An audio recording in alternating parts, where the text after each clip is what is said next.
माझ्या मतदारसंघामध्ये हॉस्पिटलला असलेला भूखंड नवागाव येथील जो 2,500 किमतीमध्ये घेतलेला त्याचे ह्या आघाडीच्या सरकारने कोविडच्या काळामध्ये अध्यक्ष महोदय 2,500 करोडचा भूखंड हा 300 आणि 46 करोड रुपयाला अजमेरा बिल्डर कडून 3,000 झोपड्या असलेला भूखंड घेतला।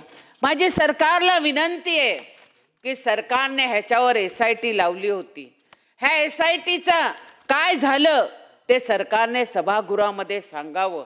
भ्रष्टाचाराच्या गोष्टी करत असताना ह्या भूखंडावर अध्यक्ष महोदय एक मुंबईचा सुगी नावाचा कोणतरी बिल्डर आहे, जे मुंबई महानगरपालिकेची प्रॉपर्टी आहे, ज्या मुंबई महानगरपालिकेने 346 करोड रुपयाला विकत घेतलेला आहे।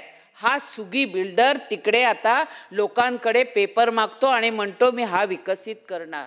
ह्याला कोणाचे आशीर्वाद आहेत?